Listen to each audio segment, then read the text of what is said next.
Xenomorphs have a super complex reproductive process, but essentially they develop inside a host and borrow a part of the host's DNA. Now, in the comics, Xenomorphs have burst out of innumerable animals and aliens, and therefore it only makes sense for them to do the same with engineers, the progenitors. So in this video, we'll explore every alien born from engineers. No point in building a long intro, so let's begin. Before we get into our explanation, we have a very small request. If you like our content, please support us by subscribing to our channel. This is a small click for you, but for us it means a lot. Thank you. Let's begin.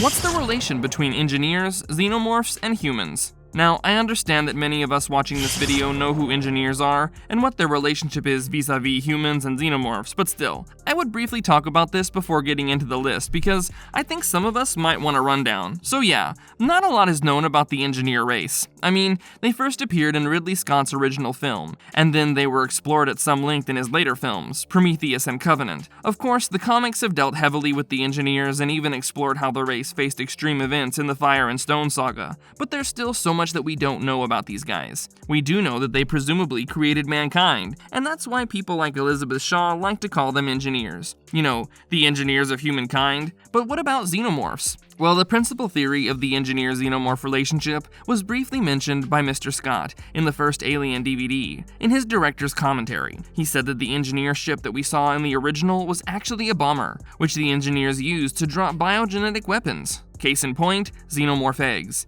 You see, the engineers were entangled in an ancient war against an unknown race. So yeah, these pale white dudes would drop the ovomorphs, and they would totally do their thing, you know. They would annihilate the entire population of the enemy planet, and the biomechanical nature of the Xenos gives some credence to it. But, we do have a little something called the Alien prequels. Prometheus showed that one single engineer was responsible for the creation of the human race. In fact, not just the human race, but all flora on Earth. This engineer, also known as the sacrificial engineer, drank a bowl of black goo, which started to dissolve him. His very DNA changed, and he disintegrated down to the cellular level. Through this disintegration came the first Terran microorganisms. In the hundreds of thousands of years that followed, humanity evolved. Interestingly, engineer DNA and human DNA are very much alike, and that's why engineers are supposed to be the true ancestors of humanity. Now, we do not really know why exactly the engineers chose this particular guy to perform the sacrifice. I assume that doing so was considered to be a great honor in their society, but the real question is, why would they even choose to seed planets in the first place? Is that their way of life? Is it just who they are? It's evident that they didn't have any strong intention of ruling over us, so is it likely they did it for the kicks? You know, every community has this one weird thing they do. Seeding planets might have been their thing. Having said that, even if they didn't want to rule over us, they definitely wanted to destroy us. Why am I saying this? Well, they had dozens of these giant-ass ships loaded with thousands of weaponized black goo containers, which were deemed to be launched on Earth, with the intention of annihilating life there. But thankfully for us, and not so much for them, they lost control of their weapons, and well, let's just say that they were not happy about it. It's believed that they used the planet where the Prometheus crew landed, was used by the engineers as a hub for weapons engineering and development. This also supports the theory that these guys were responsible for the creation of xenomorphs, or at least the black goo, which led to the creation of xenomorphs. Black goo is basically a highly active liquid that houses the DNA of a gazillion organisms. Now, it can be molded and altered, which leads to its many properties and uses. The engineers used it as a substance to create life, as a substance of mass destruction, and if you've watched Alien Romulus, then it can be turned into Z01, which mutates organisms. Now that we're through with this, let's explore the list of aliens born from engineers. Space Jockey Xenomorph from Alien. Now, this one is a bit tricky because the Xenomorph chestburster that actually came out of the engineer from the first movie did not really make an appearance. We do not know what its fate was. Presumably, the creature became a part of the hive that was built on LV-426. Oh yeah, the first film did not christen the planetoid. It was done only in the second one. But what happened to the pilot? How did he end up on LV-426, and what was its fate after? So, sometime before 2122, the pilot ship crash-landed on the moon LV-426, carrying a deadly cargo of xenomorph eggs. The pilot unfortunately fell victim to one of these creatures, becoming impregnated with a chestburster. In a last-ditch effort to prevent others from meeting the same fate, the pilot activated a warning warning beacon, but it was too late. The chestburster eventually hatched, killing him. Years later, in 2122, the fossilized remains of the pilot were discovered by the crew of the commercial vessel USCSS Nostromo, followed by the crew of the USCSS Anisadora in 2137. Ironically, both crews were drawn to the derelict ship by the very beacon meant to keep them away. While the Nostromo crew left the beacon operational, the Anisadora crew finally managed to shut it down. The pilot, also known as the space jockey, sparked debate among xenobiologists. Given the significant size difference between the space jockey and the engineers, some experts speculated that the pilot might not have been an engineer at all, but rather a creature that the engineers based their technology on. When James Cameron was crafting the script for Aliens, he initially planned to bring the pilot back. However, budget constraints led to the scene being cut. The original idea involved a rescue team responding to Ann Jordan's distress call, seen in the extended special edition of the film. The team would have discovered the pilot, partially buried under volcanic debris, before stumbling upon the egg chamber and being overwhelmed by facehuggers. In John Spaihts' original script for Prometheus, titled Alien Engineers, the pilot played a significant role. Revived by David aboard the Juggernaut, the pilot was set to unleash the Xenomorphs on Earth, but was ultimately killed by a chestburster as he tried to leave LV-426. The ship's crash on the moon would have set up the events of Alien. The Jockey Xenomorph born from the pilot was hinted at in Alien, and would have served as a key antagonist. However, as the script evolved and the story shifted to LV-223, with the Xenomorphs removed, the pilot character was reimagined as the last engineer.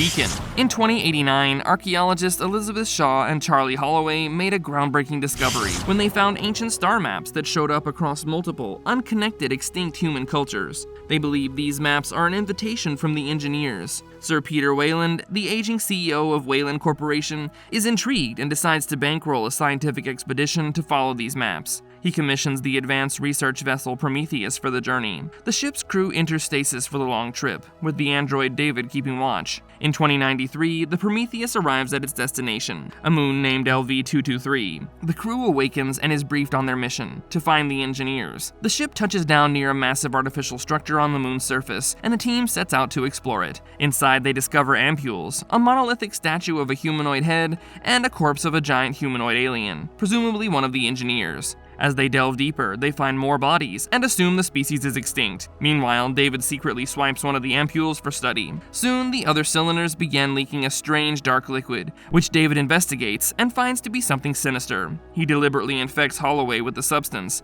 unaware that Holloway will soon have sex with Shaw. David continues his mission and locates an engineer still in hypersleep inside a sarcophagus. He informs Wayland, who had been secretly aboard the Prometheus all along, hoping to ask the engineer to extend his life. Wayland, David, and a small team make their way to the engineer's ship to make the request. David tries to communicate with the engineer in Proto-Indo-European, explaining Wayland's wish. But things go south quickly. The engineer responds by decapitating David and slaughtering Wayland and his team. Shaw, however, narrowly escapes. The surviving engineer, now wounded, suits up in his biosuit and reactivates his ship, aiming to complete his original mission, to wipe out humanity. In a desperate move, the remaining crew sacrifices themselves and the Prometheus to destroy the engineer's ship. Despite the crash, the engineer survives and hunts down Shaw, eventually confronting her in Vickers' FTL lifeboat. Shaw, fighting for her life, releases the trilobite she had earlier extracted from her womb, an unwanted gift from her infected encounter with Holloway. The creature restrains and impregnates the engineer as Shaw escapes. The engineer meets its end when a strange new creature, the Deacon, bursts from his chest, leaving Shaw as the last survivor of the doomed expedition. In 2219, 126 years after the events on LV-223,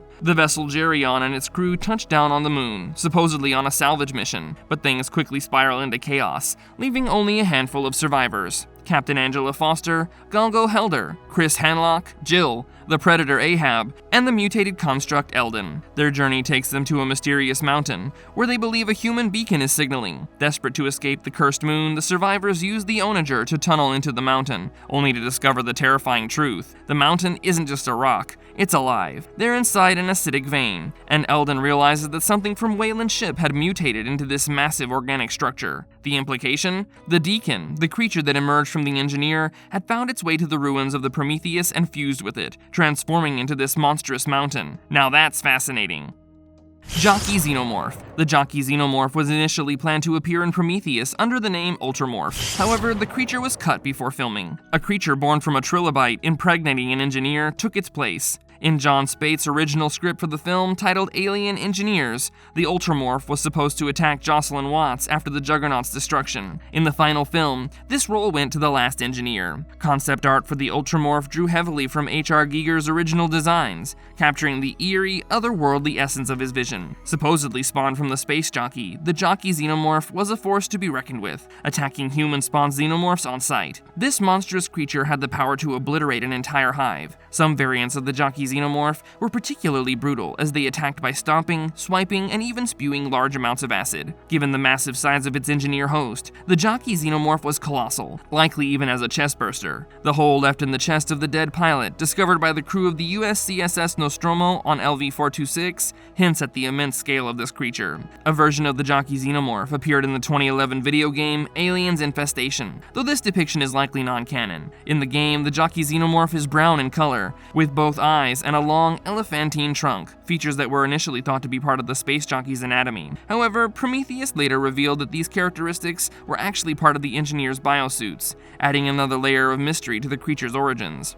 Ultramorph. The Ultramorph was a xenomorph variant cut from Prometheus early in its production. The crew of the USCSS Magellan landed on LV-426, where David awakened the last surviving engineer. Knowing his time was short, the engineer immediately set out to complete the original mission, bringing the ovomorph eggs to Earth. But his fate was sealed. As he sat in the pilot's seat, a chestburster erupted from his chest, killing him instantly. In a matter of minutes, the creature known as the Ultramorph matured into a towering nightmare and emerged from the wrecked Juggernaut vessel, hunting down crew member Jocelyn Watts. Watts, desperate to survive, hid inside a broken hypersleep freezer, but the Ultramorph tracked her down. It found her in the command module, where it paused to feast on the decapitated head of the engineer, growing even larger and more menacing. As Watts watched from her hiding spot, her suit's oxygen alarm blared, signaling that she was running out of air. The sound drew the Ultramorph's attention, and it attacked and pinned Watts to the ground. But just before it could kill her, Watts mustered the last of her strength, grabbed a buzzsaw, and impaled the creature's skull, thereby killing it. In a final act of defiance,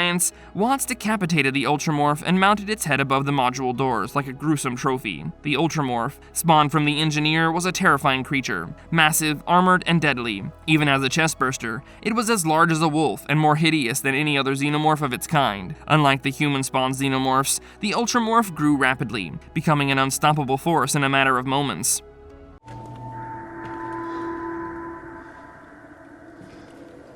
The Engineer Mural Xenomorph. Before the birth of the Deacon, there was a xenomorph mural on the ceiling of the Engineer's bioweapon facility that hinted at the existence of an Engineer Xenomorph. This might have been a creature the Engineers were either striving to create or had already created long ago, preserved now as a reminder of their work. It's possible that some Engineers even worship this mural, seeing it as the depiction of a perfect creature. Given that the Engineers were shown in Prometheus to sometimes sacrifice themselves to create new life, it's conceivable that this mural Xenomorph was also meant to be born from an Engineer sacrifice. Later on, David, with his own twisted ambitions, used the Engineer's plans to create a new strain of xenomorphs, known as the Protomorphs.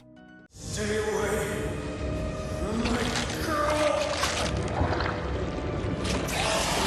Titan Xenomorph. Long before the humans settled on Lethe, deep within the underground Xeno City, one of the ancient cities fell victim to a large variant of a facehugger. This creature implanted a chestburster that ultimately killed its host upon erupting from their chest. What happened after the birth of this monstrous being, later known as Titan, remains a mystery. Titan matured, carved out its den, and entered a dormant state and remained hidden for unknown stretches of time. In 2198, Titan was awakened when a group of colonial marines ventured into the eerie Xeno City in search of Cassandra. As Hayes, Martinez, and Stern located Cassandra and freed her from her restraints, they were blissfully unaware of the danger lurking nearby. But Cassandra sensed it, the giant beast stirring from its slumber. Before anyone could react, Titan struck with lightning speed, killing Martinez with its deadly secondary jaw. It emerged from its den and eliminated Stern with a single swipe, before charging at Hayes and Cassandra. The two women managed to evade Titan, but found themselves trapped at the city's exit. Just as Titan was about to strike them down, Harper intervened. Sacrificing his life, he used his abilities to briefly immobilize the massive xenomorph, giving Hayes and Cassandra the chance to escape. Titan soon regained control and pursued them, but they narrowly managed to escape the Xeno City via an elevator. It's likely that Titan met its end in the nuclear blast that followed. Titan was an enormous and terrifying creature, far larger than any human-spawned xenomorph, even dwarfing the Queen. Spawned from a giant ancient citizen, Titan inherited some of its host's genetic traits. It had small, claw-like hind legs and lacked a fully developed jaw, which forced it to crawl using its powerful arms. Its carapace was large and reminiscent of a queen's, allowing Titan to retract its head into it while dormant. Its four-pronged inner jaw could extend to great lengths, making it a formidable weapon. And with its size, Titan's mesoskeleton was tough enough to withstand armor-piercing rounds, making it a nearly indestructible force of nature. So these were the 6 entries to our list. However, there's one more I want to add as a special mention. The offspring from alien Romulus is also a splice between a human, a xenomorph, and an engineer. It's got the traits of all 3, but yeah, it didn't really come out of an engineer, so that's that. And if you liked our content, don't forget to leave a like and subscribe to us if you haven't already. Have a good one and be safe. Thanks everyone!